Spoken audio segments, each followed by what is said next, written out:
Dominoes are another great tool or toy that can be used to practice math facts in a number of different ways. Some of you may have dominoes lying around your house that you've never even played with before, and now you might have a new way to do it. Or if you don't have any dominoes, but you do have dice, you can still use those. I don't have any dominoes at my house, so I'm going to use dice. So one way is another war type game where each player starts with 2 dice in their hand. So let's do blue against white. And on the count of 3, both roll, or if you're using dominoes, turn over your dominoes, and then you multiply the dots for dominoes on one side by the other, or in the case of dice, just one die by the other. And the student with the highest product wins. Okay, so for example, oh my goodness, they were both 3 and 1. So in that case, we could do another one.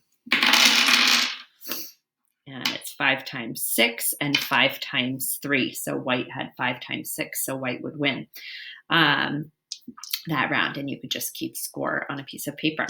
Another dominoes or dice, if you don't have dominoes game, is to practice your addition, subtraction, or multiplication facts by multiplying, adding, or subtracting the dots. So for example, if I was doing addition, 5 plus 5, multiplication, 5 times 5, subtraction, 5 subtract 5, and then sort the answer by odd or even numbers.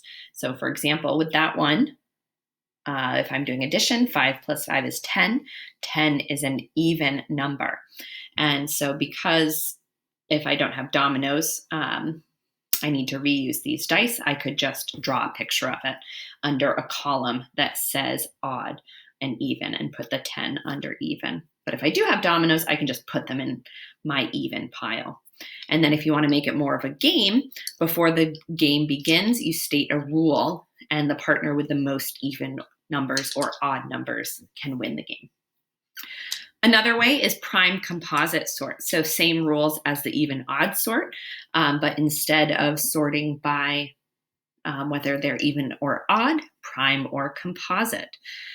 So for example, 10 in that example before is a composite number.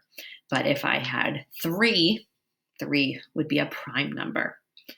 And if you don't know what those are, you can go to kidsmathdictionary.com to figure out the definitions of those words.